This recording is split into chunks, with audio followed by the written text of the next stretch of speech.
الحمد لله الذي هدانا بفضله العميم الحميد الخبير. الحمد لله الذي هدانا بفضله العميم الى الدين القديم.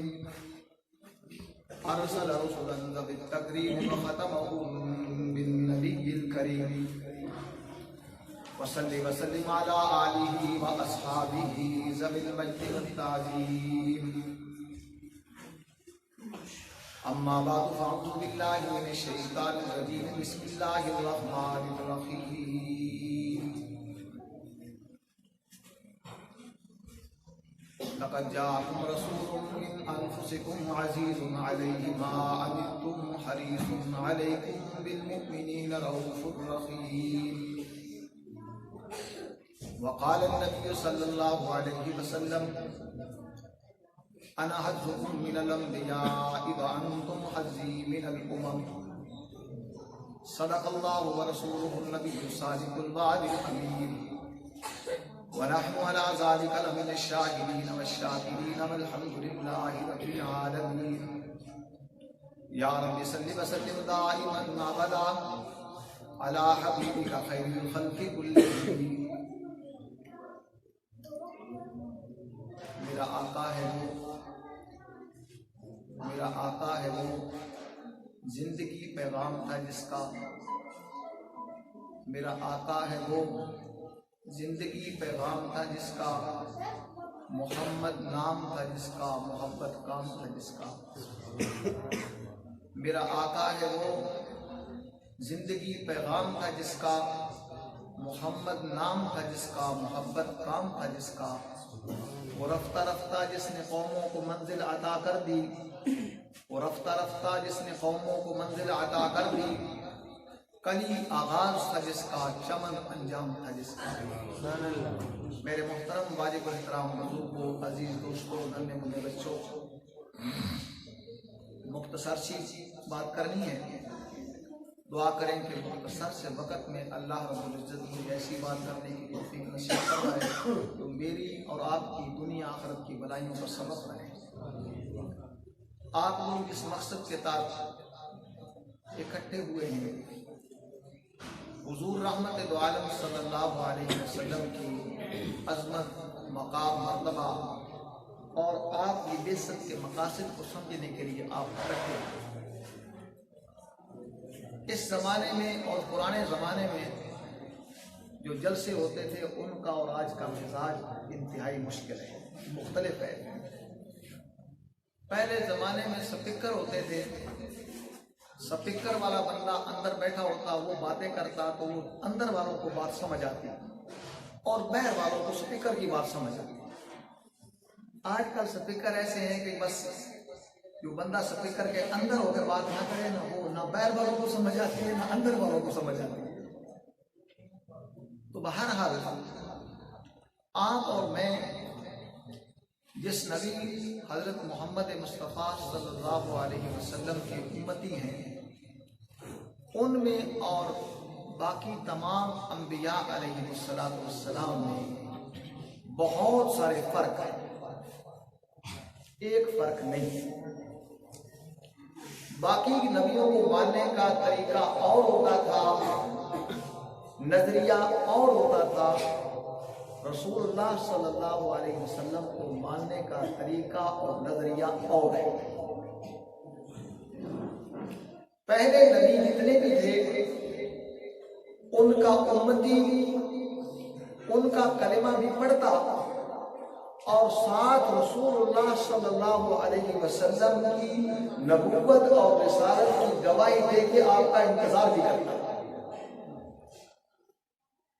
پہلے جتنے بھی پیغمبر تھے وہ اپنی نبوت کا بھی اعلان کرتے اور ساتھ رسول اللہ صلی اللہ علیہ وسلم کی نبوت کا بھی اعلان کرتے. لیکن رسول اللہ صلی اللہ علیہ وسلم نے، تمام نبیوں نے محمد کریم صلی اللہ علیہ وسلم کا کلمہ پڑھا، لیکن رسول اللہ صلی اللہ علیہ وسلم نے کسی اور کا کلمہ نہیں پڑھا. جو علماء بیٹھے ہیں، بات میں حضرت ٹھیک کر رہا ہوں. جناب آدم علیہ نبینا علیہ السلام سے لے کر جناب سیدنا عیسیٰ نبی علیہ السلام تک تمام انبیاء علیہ السلام نے محمد رسول اللہ پڑھا، لیکن رسول اللہ صلی اللہ علیہ وسلم نے کسی اور نبی کا کلمہ نہیں پڑھا، تصدیق کی۔ جناب آدم علیہ السلام اپنی امت کے، اپنی اولاد کے نبی ہیں۔ جناب نوح علیہ السلام اپنی امت کے نبی ہیں۔ جناب سلیمان علیہ السلام اپنی امت کے نبی ہیں۔ جناب موسیٰ علیہ السلام اپنی امت کے نبی ہیں، اور جناب عیسیٰ علیہ السلام اپنی امت کے نبی ہیں۔ لیکن حضرت محمد صلی اللہ علیہ وسلم اپنی امت کے بھی نبی ہیں، تمام نبیوں کے بھی نبی ہیں، اپنی امت کے بھی نبی ہیں اور تمام نبیوں کے بھی نبی ہیں۔ اور پھر جناب آدم علیہ السلام کو اللہ تبارک و تعالیٰ نے جب پیدا فرمایا تو آپ کی عزت اور احترام تعظیم فرمائی، آپ کی عزت اور احترام جو کرائی، تعظیم کروائی، کس طریقے سے کہ فرشتوں کو حکم فرمایا کہ آپ اس کو سجدہ کریں۔ فرشتوں کو حکم فرمایا اس کو سجدہ کریں۔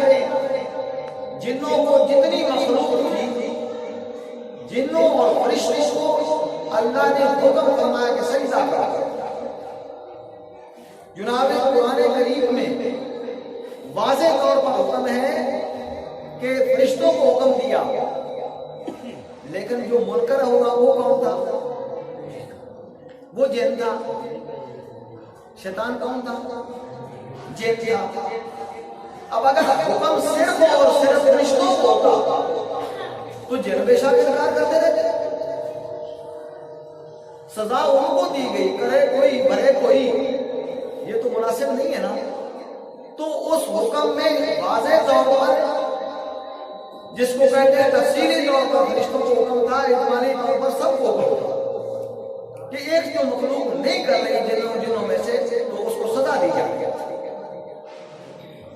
تو جناب آدم علیہ السلام کو جب اللہ تبارک و تعالیٰ نے ان کی عزت افزائی کے لیے ایک حکم جاری کیا تو اس میں مخلوق ہے، خالق نہیں۔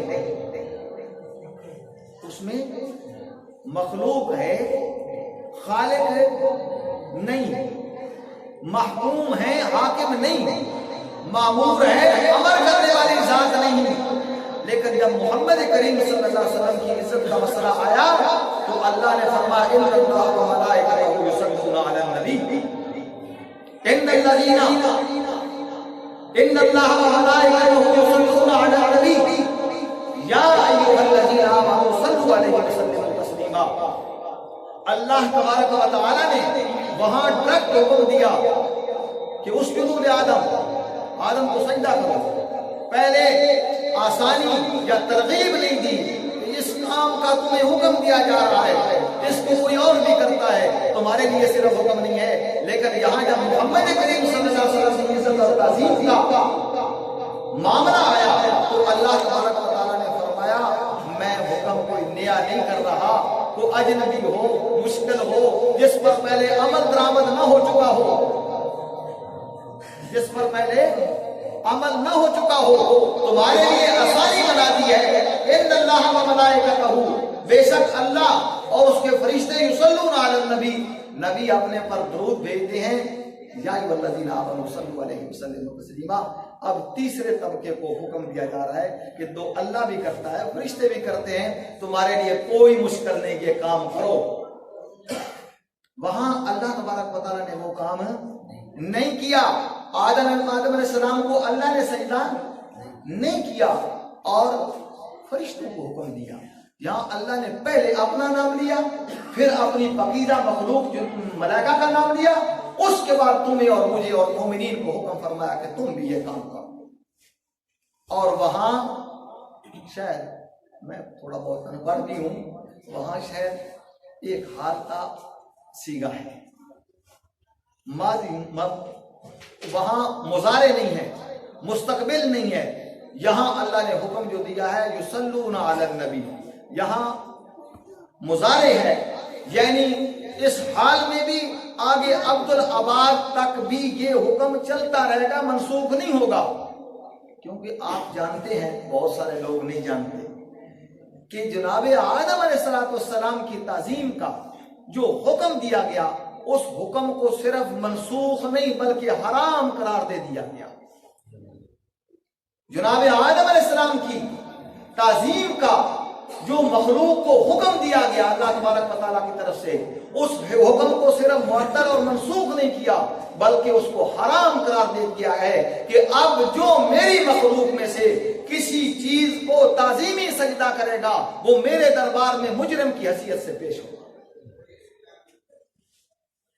جو آدم علیہ السلام کی تعظیم کروائی گئی اس کو معطل اور منسوخ نہیں بلکہ حرام قرار دے دیا گیا، لیکن جو محمد کریم صلی اللہ علیہ وسلم کی تعظیم کروائی گئی، میرے محترم بزرگ اور دوستو، اس تعظیم کی بڑی عجیب مقام اور مرتبہ ہے کہ وہی تعظیم جب اللہ تبارک و تعالیٰ کرتے ہیں تو وہ کیا بنتی ہے؟ اللہ کی رحمت بن جاتی ہے، اللہ کی مہربانی بن جاتی ہے، اللہ کی طرف سے انعام بنتا ہے، اکرام بنتا ہے، عزت افزائی بنتی ہے۔ جب وہی تعظیم میں اور آپ کرتے ہیں درود پاک کی صورت میں تو وہ کیا بنتی ہے؟ وہ محمد کی اطاعت بنتی ہے، محمد کی محبت بنتی ہے، اللہ کی عبادت بن جاتی ہے، اللہ کی عبادت بنتی ہے، اور اس کو منسوخ کر کے حرام قرار دے دیا گیا اور اس کو عبدالآباد کے لیے لازم قرار دے دیا گیا۔ میرے محترم دوستو، باقی نبیوں میں اور رسول اللہ صلی اللہ علیہ وسلم کی ساتھ اعتقاد میں اور آپ کی تعظیم میں اور آپ پر ایمان لانے میں بہت سارے فرق ہیں۔ یعنی آپ علیہ السلام کو نبی ماننا ہے تو صرف نبی نہیں، امتوں کے نبی نہیں، نبیوں کے بھی نبی، اور پھر اس کے ساتھ آخری نبی ماننا ہے کہ ان کے بعد کوئی پیغمبر نہیں۔ یہ عقیدہ، اس عقیدے کے ساتھ تعارف اور پہچان ہونی ضروری ہے۔ علماء نے ایک مسئلہ لکھا ہے، وہ مسئلہ یہ ہے کہ جو شادی شدہ مسلمان ہو، شادی شدہ مسلمان ہو یا غیر شادی شدہ مسلمان ہو، اس سے سوال کیا جائے کہ کیا حضرت محمد صلی اللہ علیہ وسلم آخری نبی ہیں؟ اگر تو وہ فوراً جواب دے تو اس کو مسلمان سمجھا جائے، اگر وہ سوچ میں پڑ جائے کہ میں جواب کیا دوں تو اس کو کلمہ پڑھا کے مسلمان کر کے اس کو تعارف رسول اللہ صلی اللہ علیہ وسلم کا کرایا جائے کہ حضرت محمد پاک صلی اللہ علیہ وسلم آخری نبی اور رسول ہیں اللہ کے۔ اگر شادی شدہ مسلمان ہے اور اس کے بچے بھی ہیں، جیسے کہ ہمارے معاشرے میں بہت سارے مسلمان ہیں جن سے اگر یہی سوال کیا جائے تو شاید یہ سوال تو بڑی دور کی بات ہے، مجھے وہ مسلمان ملے ہیں شادی شدہ جن کے بچے میں نے پڑھائے ہیں اور ان سے سوال کیا ہے کہ جناب ہمارے پیارے پیغمبر صلی اللہ علیہ وسلم کا نام کیا ہے، تو انہوں نے دوسرے کو کہا یار عبد القدوس تم بتانا، ہمیں مولوی صاحب کو پٹھے پٹھے سوال کرنے لگ گئے نہیں۔ یہ الفاظ دیکھیں اور اپنے معاشرے کا مطالعہ کریں، پتہ کریں کہ کتنے ایک لوگ ہیں بیچارے جو اس مسئلے سے ناواقف ہیں کہ حضور صلی اللہ علیہ وسلم آخری نبی ہیں، ان کے بعد کوئی پیغمبر نہیں۔ علماء نے مسئلہ لکھا ہے کہ وَلَمْ يُعْرَفْ أَنَّ مُحَمَّدٌ صلی اللہ علیہ وسلم خاتم الانبیاء لیس بمسلمنا، کہ جو آدمی اتنا علم بھی نہیں رکھتا کہ محمد صلی اللہ علیہ وسلم آخری نبی ہیں، ان کے بعد کوئی نبی اور رسول نہیں، لیسا بمسلمنا، وہ ہمارا مسلمانوں کا فرد نہیں کہ جائے کہ اس کو نبی علیہ السلام کا سیدھا نام بھی نہ آتا ہو، نام بھی نہ آتا ہو۔ یہ ضروری ہے کہ جاننا کہ رسول اللہ صلی اللہ علیہ وسلم آخری نبی ہیں، آخری نبی ہیں، ان کے بعد کوئی نبی اور رسول نہیں۔ بس یہی بات ہے کہ آپ معاشرے میں پہلے اس بات کو سیکھیں علماء سے کہ کس طریقے سے بندے سے سوال کرنا ہے، پھر اس کے بعد معاشرے میں مطالعہ کریں، اپنے رشتہ داروں میں، دوستوں میں ایسے افراد کو ڈھونڈیں، ٹٹولیں، چیک کریں، اس کے بعد اس کی تربیت کریں اس ثواب کو کمائیں۔ اور آخری بات میں آپ سارے ساتھی میری طرف توجہ کریں، آپ آئے ہیں جلسہ سننے کے لیے، مولویوں کے مسئلے سننے کے لیے، اور وہ مسئلہ سن کے اس پر عمل کرنا بھی نیکی ہے، لیکن ایک بہت بڑی نیکی ہے۔ رسول اللہ صلی اللہ علیہ وسلم نے فرمایا، جس آدمی نے مسجد سے دین کا مسئلہ سنا، جس آدمی نے مسجد سے دین کا مسئلہ سنا اور سن کے جا کے گھر مسئلہ بتایا، مسئلہ تو سنا 2 منٹ میں، 10 منٹ میں، 1.5 گھنٹے میں، اجر اس کو کتنا ملے گا؟ نبی پاک صلی اللہ علیہ وسلم نے فرمایا، اس شخص کو 80 سال کی عبادت کا ثواب۔ جس آدمی نے دین کا مسئلہ مسجد سے سنا اور مسجد سے مسئلہ سن کے جا کر کے گھر جا کر کے لوگوں کو بتایا، بیٹی کو، بیٹے کو، بھائی کو، بیوی کو، ماں کو، بہن کو جا کے بتایا، تو اس کو کتنا ثواب ملے گا؟ 80 سال کا اس کو اجر ملے گا۔ دوسرا مسئلہ، آج کل ہمارے گھروں کی ضرورتیں ہیں، جھاڑو ہے، سبزی ہے، یہ چیزیں ہیں، وہ چیزیں ہیں، بچے مطالبہ کرتے ہیں تو ہمارے بڑا بس کچھ تو ہوتے ہیں، کچھ کرتے ہیں، کچھ کہتے ہیں یار یہ بڑی بلا مصیبت گڑ پئی ہے، بس ابو یہ نہیں کہتے کہ یار گھرک کر یا فنا کر، بڑا مشکل نہ ڈک دینے دلوں میں دیر تک پہنچی دنیا۔ اہل خانہ جو ہمارے بچے ہیں، بیوی ہے، بہن بھائی ہیں، جو بھی اس کے متحد ہیں، وہ جب مطالبہ کرتے ہیں کہ دکان سے دال لے کے آنا، جھاڑو خرید لے کے آنا، بازار سے سبزی لے کے آنا، آپ شاید یہی سمجھتے ہیں کہ وہ تو بس روٹی پانی پہ غرض ہے، وہ کون سی عبادت ہے؟ وہ کون سی عبادت ہے؟ بات کو سمجھتے بھی ہیں تو بس اتنا پکا پکا نہیں۔ لیکن میں آپ کی خدمت میں، کیونکہ پہلی دفعہ کچھ باتیں عرض کرنے کا موقع نصیب ہوا ہے، میں آپ کو ایک مسئلہ بتا دوں، اور وہ مسئلہ صرف نہیں ہے، وہ رسول اللہ صلی اللہ علیہ وسلم کی تعلیم ہے۔ نبی پاک صلی اللہ علیہ وسلم نے فرمایا، جس آدمی نے بازار سے گھر کی ضرورت کی کوئی چیز خریدی اور اس کو جا کے اہل خانہ کے حوالے کیا، خواہ وہ جھاڑو ہو، خواہ وہ پایا دال ہو، خواہ وہ کلو ٹماٹر ہو، خواہ وہ دھنیا کی گنڈی ہو، کوئی بھی چیز جو گھر میں ضرورت ہے بیوی بچوں کو، اور انہوں نے مطالبہ کیا ہے، تو نبی پاک صلی اللہ علیہ وسلم نے فرمایا، جس نے گھر کی ضرورت کی چیز خریدی اور جا کے اہل خانہ کے حوالے کی، اللہ اس کے گزشتہ زندگی کے گناہوں کو معاف فرما دیں گے۔ اللہ تبارک و تعالیٰ اسی نیت کے ساتھ اعزا اقربات کی، بیوی بچوں کی خدمت ہمیں کرنے کی توفیق نصیب فرمائے، اور رسول اللہ صلی اللہ علیہ وسلم کی بشارت کے مطابق دنیا آخرت کی ہمیں بھلائیاں نصیب فرمائے۔ وآخر دعوانا ان الحمد للہ رب العالمین۔